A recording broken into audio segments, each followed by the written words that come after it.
about what you will hear. This is my story with my wife, or with a strange entity that haunts me until now. Let's start from the beginning. My wife, Lynn, and I have been together for 6 years and married for 11 months. Our entire history together has been very normal, and never once have I noticed any weird behaviors or red flags. I can't stress enough how out of character this whole thing is for her.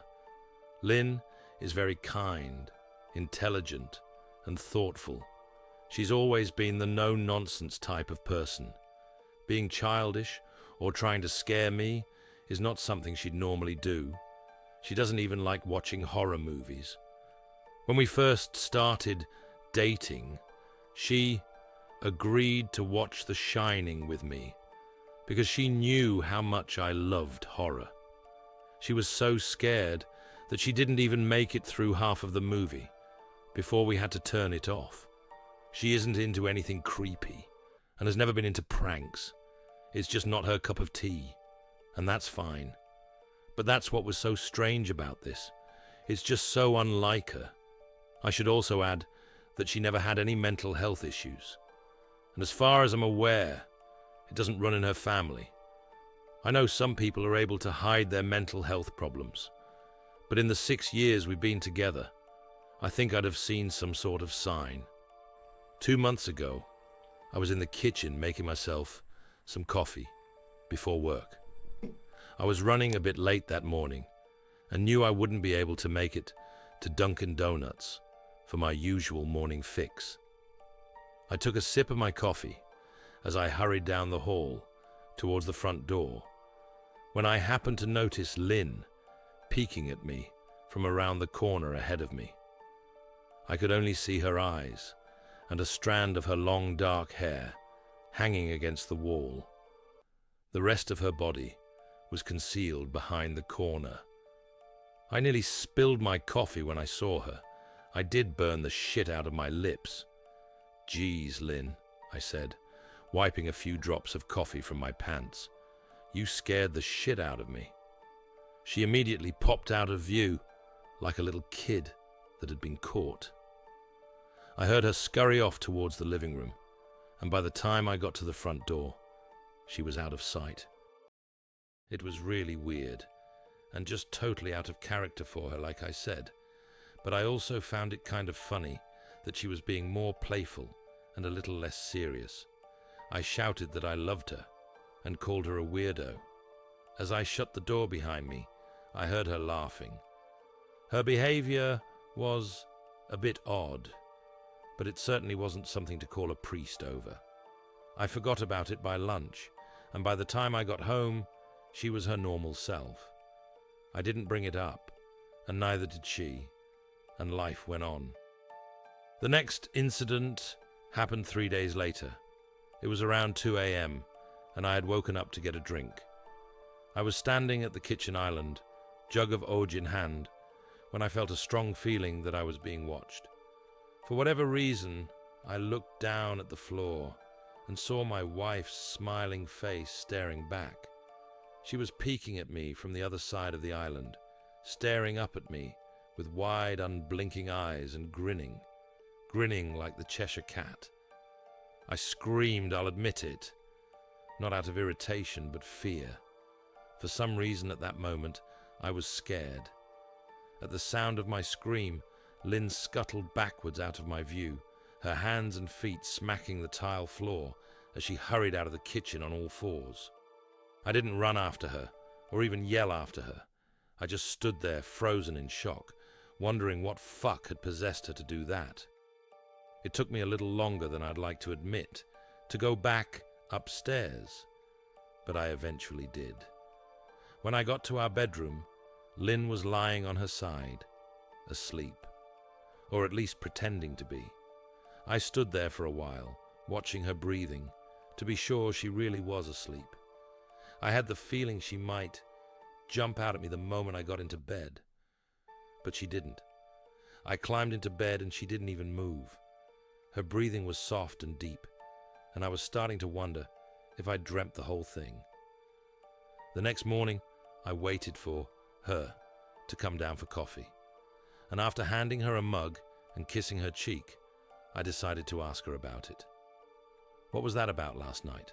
I asked, keeping my tone light, so I didn't offend or embarrass her.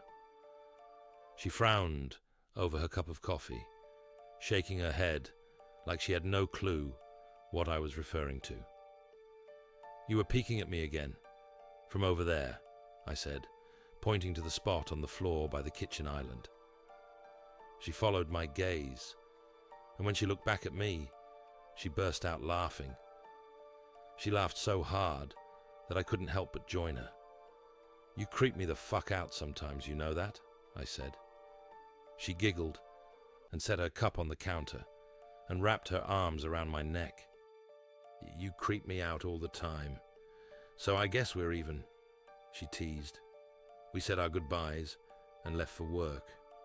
As I drove, I kept thinking about how creepy it had been seeing her grinning at me from behind the island like that.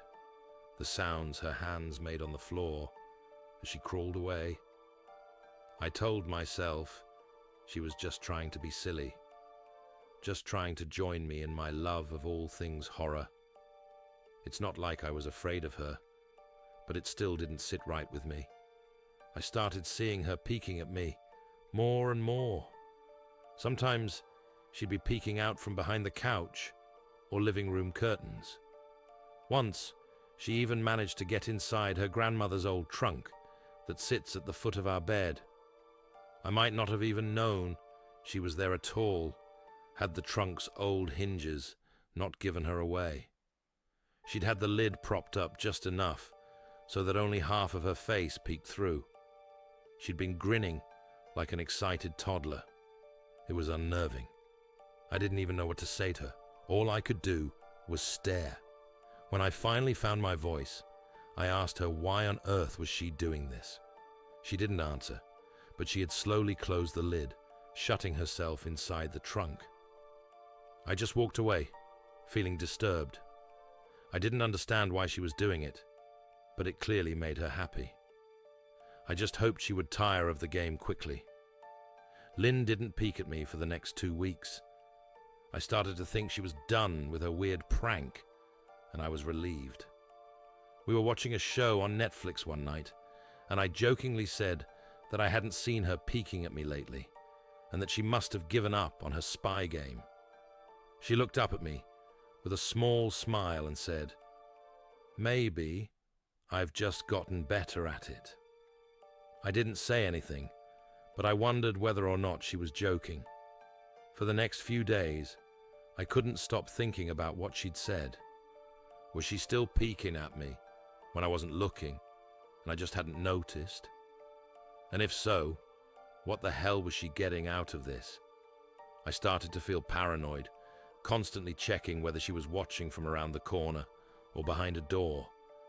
I was jumpy whenever I was home, and she wasn't in full view of me. I felt stupid and a little crazy, but after a few weeks without another incident, I began to relax. I stopped checking behind furniture and walls and told myself it was just a bad memory. Then, a few days ago, things got so much worse. Lynn left to go to a friend's, and I lounged on the couch and played a couple games on my laptop. Around 9 p.m., I hopped in the shower, and as I was washing the soap from my hair, I felt that awful feeling that I was being watched. I slowly opened my eyes and almost had a fucking heart attack.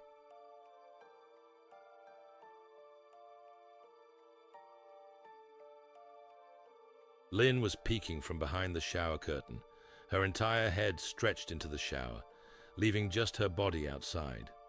Her long dark hair hung against the curtain, the ends dripping with water. Her mouth hung open in a terrible grin, eyes wide and red, as if she hadn't blinked in a while. I screamed and jumped back against the wall. She didn't move, nor did her smile waver.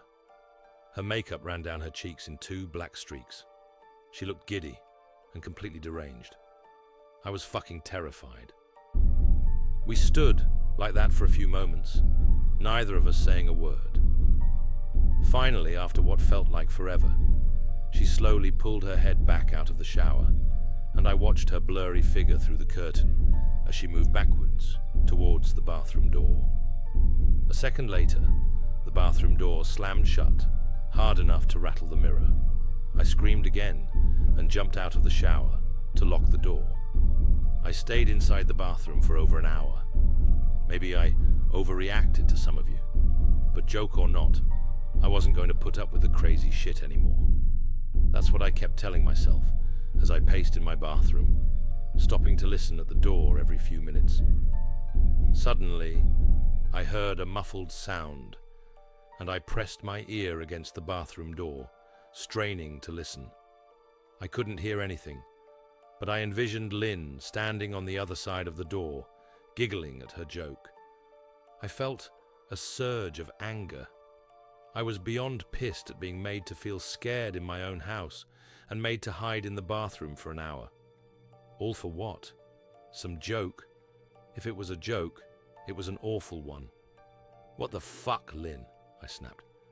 This shit is getting really fucking annoying. I waited for her to apologize, or to call me a jerk. But instead, I heard a faint moan. So quiet I wondered if I heard it at all. And then complete silence. Lynn, I called out, not able to even hide the shakiness in my voice. I got no response, just my own heavy breathing. I swear to God, just fucking stop it, I yelled, pounding my fist on the door.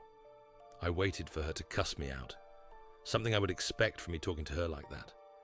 I never screamed at her before, but there was nothing, just the occasional drip from the shower head. I won't deny that I was scared, too afraid to open the damn door and face my own wife. I waited another 30 minutes or so, which feels like a fucking lifetime when you're scared. Finally, I decided I wasn't going to spend the night hiding in my bathroom, so I got down on my knees and peered under the door. I almost expected to see her face peeking back at me, but thankfully I didn't. I could see straight down the hallway to the top of the stairs, but no Lynn. I didn't know if I should be happy about that or not.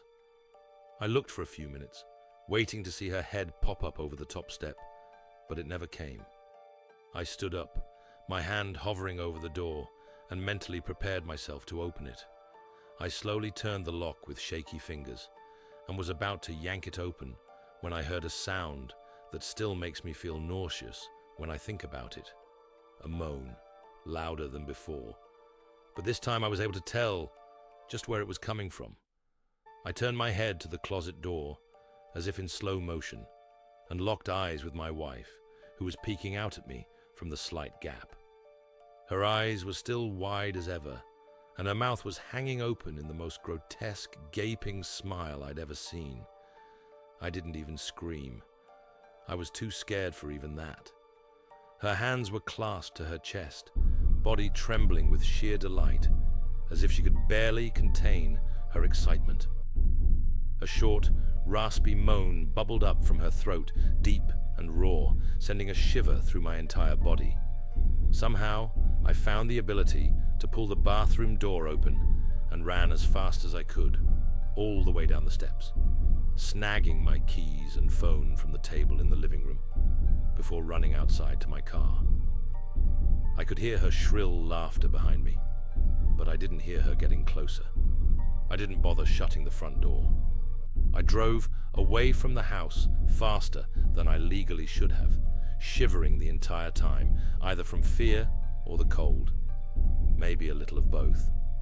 I hadn't grabbed a coat or even a pair of shoes. I was still in my boxers, and my hair was still damp. I drove straight to my brother Chris's house, about 40 minutes away, ignoring any and every call and text I got. I didn't check my phone until I was safely parked in my brother's driveway. Lynn had called 4 times and sent a flurry of texts, all wondering where I'd gone and why I left like that. I threw my phone at the dash in a rage, furious at her nonchalant attitude. My brother and his wife were surprised to see me, especially dressed in just a pair of boxers, but told me to stay as long as I needed. Chris lent me some clothes and asked me what happened. I told him Lynn and I had a fight, but didn't get into the details. I didn't want him to think I was overreacting, leaving my wife over a prank, even if it was a strange one. I mean, hadn't I encouraged her for years to lighten up instead of being so serious all the time? I had wanted her to relax and loosen up, but this was definitely not what I'd had in mind. I tried to sleep on their sofa, but my brain wouldn't let me sleep. Every time I closed my eyes, I saw Lynn's face staring at me from inside the closet. Knowing she'd been in there with me the entire time made my skin crawl. She'd never left the fucking bathroom at all.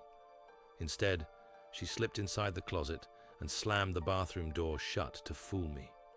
The mere thought of going back home gave me anxiety. I tossed and turned, unable to sleep. Chris ended up giving me a sleeping pill so I was able to get a little rest. My sleep was filled with terrible dreams, all of Lynn's smiling face. I woke up just as the sun started to rise. My sore body ached from the sofa, and I felt drained. I knew I'd have to call Lynn at some point, but I didn't know what to say to her.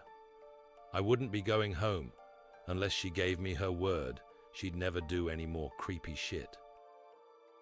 I just wanted my wife back. Her normal, serious self never looked so good to me. I was contemplating calling her and telling her that, when that familiar feeling came over me, I was being watched. I was staring at the ceiling, my heart in my throat. I didn't want to look away, but the longer I ignored the feeling, the worse it got. My eyes drifted away from the ceiling, almost on their own. Her face was pressed up against the window beside the couch, staring down at me with that same gaping smile. Drool dribbled down her lips, leaving 2 long streaks down the glass. I didn't know how long she'd been there, but something told me she'd been there quite a while, possibly all night. I didn't bother screaming, though I was afraid anger trumped any fear I felt at that moment. I jumped up from the couch and pounded my palm against the glass. "Lynn, are you crazy? What the hell is wrong with you? Just go home," I shouted. "Now!" She didn't move, and her ghastly expression never changed.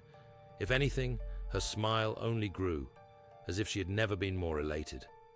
I could hear Chris and his wife moving around upstairs, as if Lynn could hear them from her place outside. Her head twitched slightly in their direction, and she began to close her mouth, slowly. Chris called my name from upstairs, obviously concerned. I turned to see him and his wife, Rebecca, hurrying down the steps. When I turned back to the window, Lynn was gone. The only sign she'd been there at all was the 2 streaks of drool still dripping down the glass. I tried explaining to Chris and Rebecca about waking up to see Lynn watching me through their window. They were skeptical. Who wouldn't be? Chris and I went outside to the spot in front of the window, but there were no footprints in the dirt, just a slight indent. Animal probably, Chris guessed, and I didn't argue. He and Rebecca assumed I dreamt the entire episode, but they didn't understand, and I was too tired to explain it to them. I called out of work that day and turned my cell off. I didn't want to face Lynn. Just talking to her was too much for me at that point. I really started to believe something was irreversibly wrong with her, that no matter what promises she made, we'd never be the same again. The thought saddened me to my core. I cried most of the morning. By noon, I figured I was ready to confront her, give her one last chance to explain herself. I could at least give her that after 6 years, I told myself.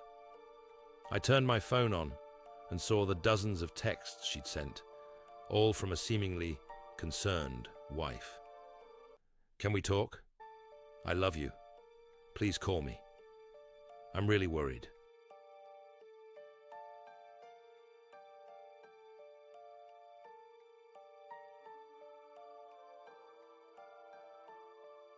Can you answer? Just come home. And more of the same. All texts telling me she loved me and she wanted me home. How worried she was. Not a damn one addressing the crazy shit she pulled. Like she hadn't been acting like a character from a Stephen King book. Even her texts were different. She normally texted novels just to tell me to pick up a loaf of bread. You'd think she'd have more to say to me after her bizarre shenanigans. I know it probably seems childish to some of you who are miles away from this situation, but if you saw the way Lynn had looked at me, how she scampered away on all fours like some wild animal, grinning at me from inside the closet like a lunatic, then I think you'd find my reaction was warranted. I ended up staying with Chris and Rebecca for another night. I didn't wake up yesterday until afternoon, and thankfully, I didn't see Lynn's face watching me through the window. I don't want to pry, because it's not my place. But is this fight something that can be mended? Rebecca asked. She'd made us both a sandwich for lunch, and I knew she wanted to breach the subject without seeming to be nosy. I don't know, she's like a different person, I said, choosing my words carefully. I still wasn't ready for her or Chris to know the full extent of the batshit craziness I had been dealing with. People change, Ben, but she's still the same woman you married. Maybe you both just need to talk through your issues. Whatever's going on, I'm sure it can be fixed, she said, ever the peacemaker. I think it's beyond that now. I don't think talking would help. I just don't trust her, I said. The words stung in my heart. I missed and loved my wife. But how could I live with someone like that? Living in constant fear didn't sound too appealing. Lynn loves you. She has to be absolutely crushed, she said. I don't know about that, I said. Well, she certainly seemed like it to me. I've never seen her so upset. Very much unlike the Lynn I know, Rebecca said, shaking her head sadly. It took a full minute for her words to really sink in, and when they did, I felt dread worming its way through my skin. Wait, what do you mean? You saw her? You saw Lynn?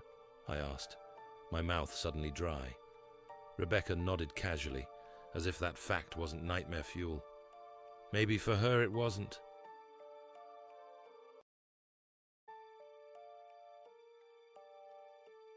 She stopped by this morning just after Chris left for work, she said, cleaning the plates from the table.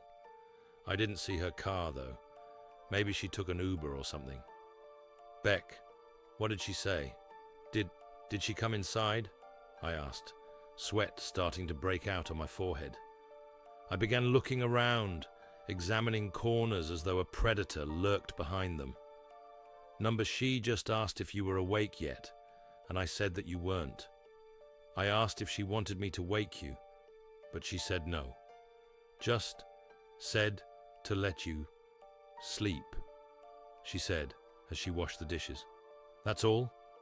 She didn't say anything else? I asked. Number. She looked awful, though, like she hadn't slept in days. I think you should call her. I got up from the table and thanked Rebecca for lunch. I felt a little bit better at the knowledge that at least she hadn't come inside. Still, I needed to double-check that the doors were locked.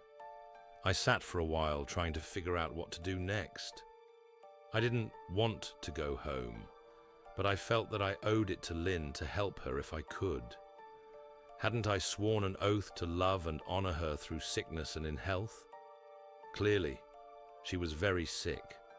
If she was sick, which I truly believe she was, I had to try and get her the help she needed. But I didn't even know where to start. I didn't want to call the police. And besides, what the hell was I going to tell them? That my wife was peeking at me? That she was being creepy? As bizarre as she'd been, she still hadn't committed any crime. Not yet, anyway. The police would have probably said that I was overreacting. But this wasn't some prank. It felt wrong. Dangerous, even. Like something sinister lurked beneath her smile. I knew as her husband I was well within my rights to have her committed. But what if she simply acted normal in their presence? She'd obviously been able to fool Rebecca into thinking she was just a concerned wife. As long as the doctors didn't find her a danger to herself or others, they'd have no choice but to release her after 72 hours. I felt lost and overwhelmed. So I did what any husband in my position would do. I called her mother. I didn't want to, believe me. Her mother, Marianne, and I were never on the best of terms. We'd never fought or anything like that. She just wasn't a very warm person and wasn't really easy to get along with. She hardly ever smiled, and when she did, only her lips would move into a thin-lipped smile, leaving her eyes as blank as before. She gave off this aura that felt like she was permanently on the offensive.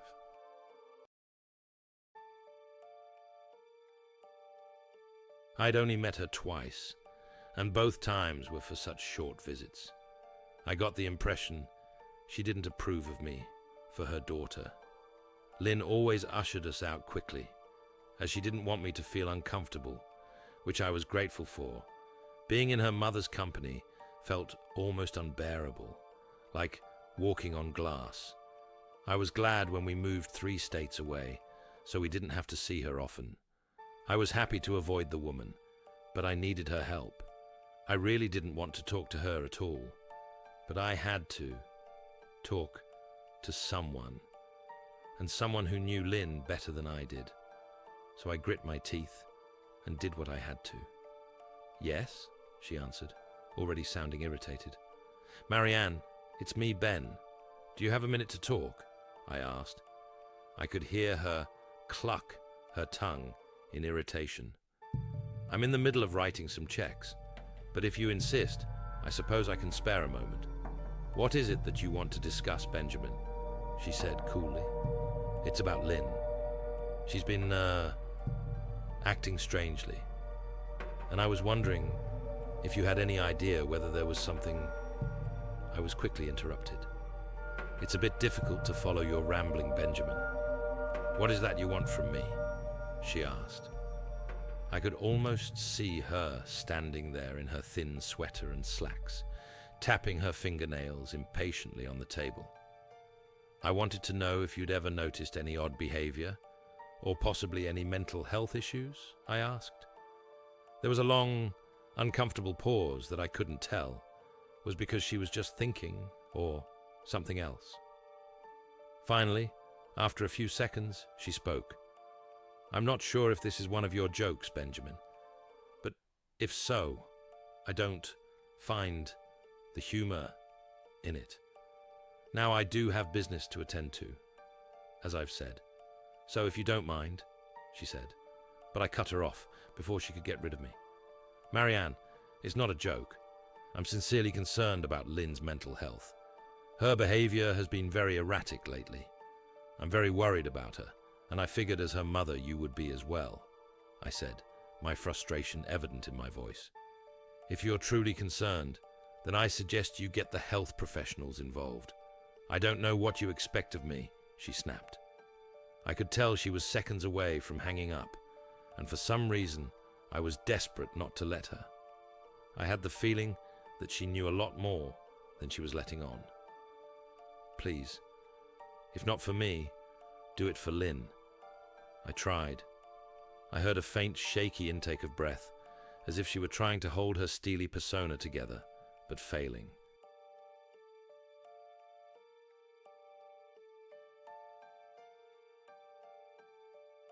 "Marianne, I started. "Benjamin, I don't know what to tell you. My only advice would be to seek professional help. Do not call here again. Goodbye." I tried to call out to her, but she'd hung up. I tried to wrap my head around the call and her refusal to help me. Even if she didn't like me, why wouldn't she want to help her own daughter? I couldn't understand that. I tried to replay the conversation, desperate to find something I missed. After a while, I almost gave up, until I remembered her last words to me. "Seek professional help." She'd said those words with a bit of urgency. I could have just been grasping at straws, but no. I was sure her voice had changed ever so slightly when she'd said that. As if they were very important. What had she meant? I assumed she'd been referring to medical professionals, but maybe she was referring to someone else. Someone that she didn't, for some reason, feel comfortable saying directly.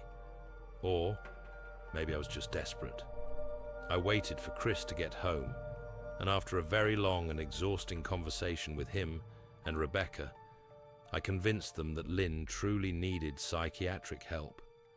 I didn't tell them everything. I wasn't prepared to go into it yet, but I told them about our last encounter, how she'd hidden in the bathroom, peeking at me from the closet. They were obviously shocked, but thankfully they believed me. They too just wanted to help her. Still, they didn't think it was all that serious. Weird, maybe, but not dangerous. They just kept saying that Lynn had to be playing some kind of weird joke. Maybe for YouTube? Rebecca offered, if only half-heartedly. Chris didn't think we should involve the police just yet. He offered instead to go with me, and I readily accepted. He reasoned that calmly talking to her, trying to coax her into going willingly, was the best recourse. I agreed to do it his way. At least I wouldn't be going into that house alone. We drove over this morning, just after breakfast. There was no way I was going at night. When we pulled into the driveway, my stomach began doing somersaults. Her car wasn't there, but I still didn't let my guard down. The front door was ajar, and for a split second I thought we'd see her eyes staring through the gap. I was shaking and starting to sweat. Chris, however, was fine. He waited for me to open the door, his hands in his pockets, like he was going on a fucking stroll through the park. I envied his ignorance. I pushed the door open and was immediately hit with the stench of rot. Chris smelled it too, and he walked in the house behind me with his nose scrunched up. "What do you guys use to clean the floors around here, shit?" Chris mumbled. "Shut up," I said, my eyes darting around for any signs of Lynn. The house was deadly quiet and dark, despite being 10 in the morning. All the curtains were closed up tight, refusing to allow any sunlight inside. If I hadn't left it just 2 days prior, I'd have thought the house to be abandoned. We moved through each room, carefully checking any place that she might hide, occasionally calling her name. "Why the fuck are you looking under the couch?" Chris asked eventually. "Aren't we looking for your wife?" He was looking at me like I was a moron. "Let's just go upstairs," I whispered. He shook his head, but followed me up the stairs to check the bathroom and spare bedroom. On the way up, my shoes crunched over pieces of glass that looked to be littered over a few of the steps. I noticed that one of Lynn and my wedding portraits that hung on the wall along the staircase had been smashed. The frame hung crookedly, all the glass removed. I stared at the picture, a lump forming in my throat. We had taken the photo just after leaving the church, after saying our vows. She looked so beautiful in her white gown. I looked at Lynn's beautiful face. I never dreamed her face would ever be a source of terror for me. We climbed the rest of the steps and checked the spare bedroom, but it looked completely untouched. I was hesitant to go into the bathroom, my fear from that night coming back to me all at once. Chris noticed and offered to go in by himself, but I couldn't let him do that. So we walked in together, checking the closet and the shower. The bathroom looked as if it hadn't been touched since the night I left.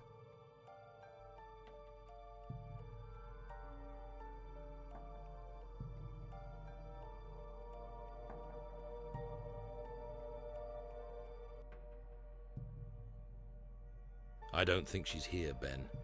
Why don't you pack some clothes and we'll try coming back tomorrow or something," Chris said. I nodded, and went into our bedroom and shoved some clothes into a duffel bag. When I checked inside our closet, I came across the source of the smell and gagged. Chris took one look and lost all color in his face. He had to go stand by the stairs to get away from the sight and smell.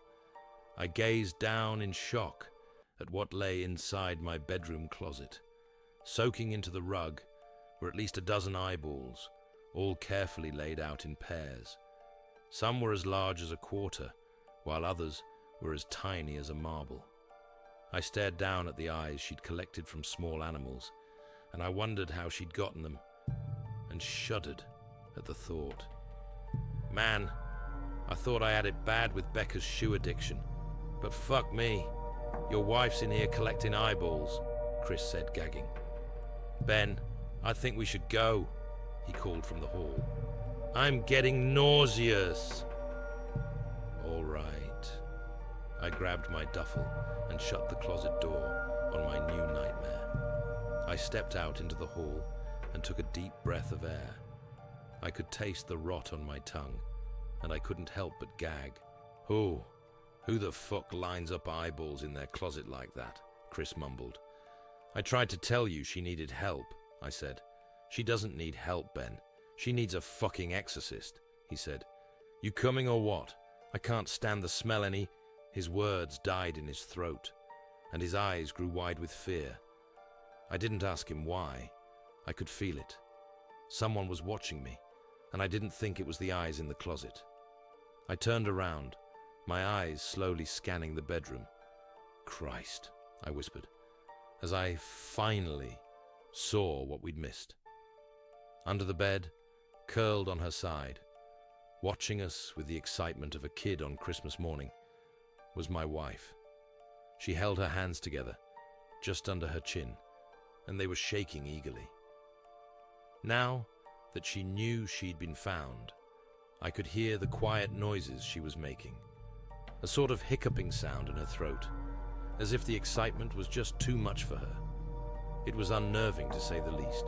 Wide eyes and that same huge smile. Everything in me told me to run, but I forced it away. This was my wife. No matter how twisted, she was still the woman I married. I had to help her. Lynn, I said softly. She didn't respond, but her head bobbed back and forth in two quick little movements, as if she were nodding. Baby, I just want to help, okay? Can you let me do that? I asked. I had taken a single step forward, approaching her like some kind of dangerous animal. I love you, Lynn, I said softly, taking another step closer. She let a tiny moan escape her wide-open mouth, and I had to resist the urge to run. Her shoulders were starting to quiver, and her eyes grew as large as saucers. I crouched down so I could see her better, and immediately saw the blood. Her hands were covered in it. They trembled more the closer I got, as if she was barely able to contain herself. Lynn, are you hurt? You're bleeding, I said. She bobbed her head again, her bloody fingers moving up and down, as if playing an invisible piano. They occasionally grazed her chin, leaving smears of blood on her skin. I wanted to recoil in disgust. The smell that was coming off of her was revolting. I could feel the vomit trying to climb up my throat. Her lips were dry and stretched thin, blood seeping between the cracks. I knew she wouldn't come out on her own, but I didn't want to leave her in the state she was in.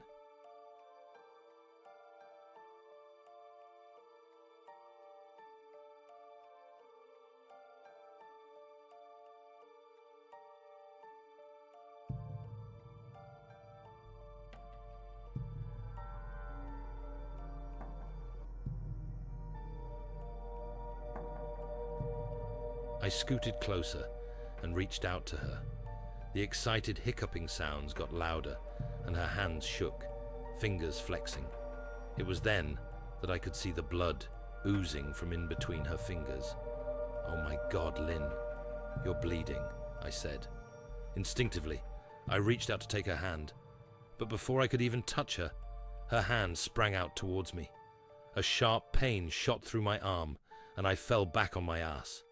My arm burned, and I could see the blood dripping down onto the carpet. I looked back at her in shock and saw her grinning madly, her fingers clutching a large shard of glass. "You all right in there?" Chris asked from behind me. I turned my head slightly and nodded to him, cradling my arm to my chest. When I turned back to face Lynn, I saw that her focus had shifted. She wasn't looking at me anymore, and she wasn't smiling anymore either. She was staring past me, her eyes glaring at Chris, the way a hungry lion might stare at an antelope. Her mouth was still hanging open, but it was twisted into a snarl. I got to my feet and began walking backwards down the hall, afraid to take my eyes off her. "Are you bleeding?" Chris asked. The moment the words left his mouth, Lynn started fast scooting out from under the bed, the glass shard still in her fist. "Chris, run, go!" I yelled.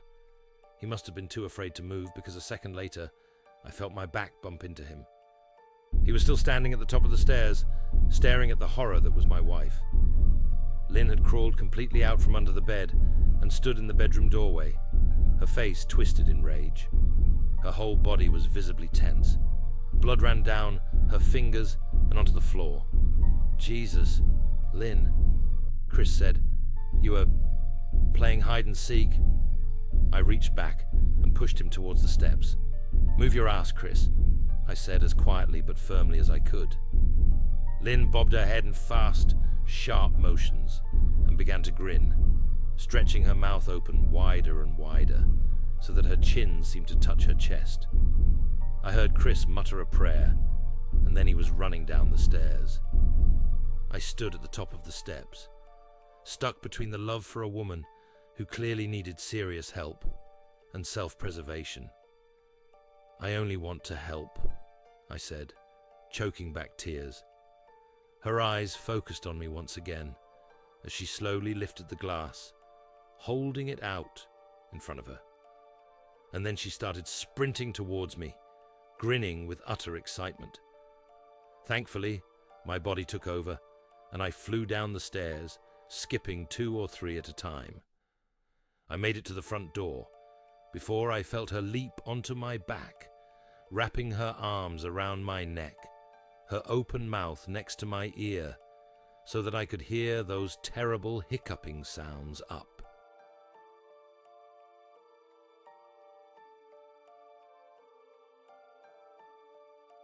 Close.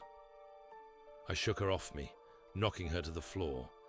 I felt a searing pain in my back as she went, but I tore open the front door and bolted to my car. Chris was standing in the front yard, talking on the phone with the police. I didn't say a word. I just ran to my car and jumped in. Chris took the hint and followed me, still on the line with 911. I watched the rear view mirror, sure I'd see her there, running after us. But I never did. I went straight to the ER and got 11 stitches in my arm and 3 on my back. The police asked a lot of questions and went back to the house to do a search. But of course, Lynn wasn't there. They advised me to stay with a friend or relative for a while and to file a restraining order as soon as I could. But none of those things would matter. Somehow, I just knew. I dropped Chris off at home and went to a motel an hour away. I wanted to put as much distance between me and Lynn as I could. This is where I've been for the last 4 hours. I thought maybe the police would find her. Maybe they'd get her the help she desperately needs. But now I don't think so. Because 40 minutes ago, I got a text from an unknown number. Just 3 words. "I found you." And a picture attached. The picture was dark and grainy, but I instantly knew what it was. There was no mistaking my wife's eye. I started typing this out immediately after. I don't know what to do. I'm alone and scared, and I can't help but feel that I'm being watched.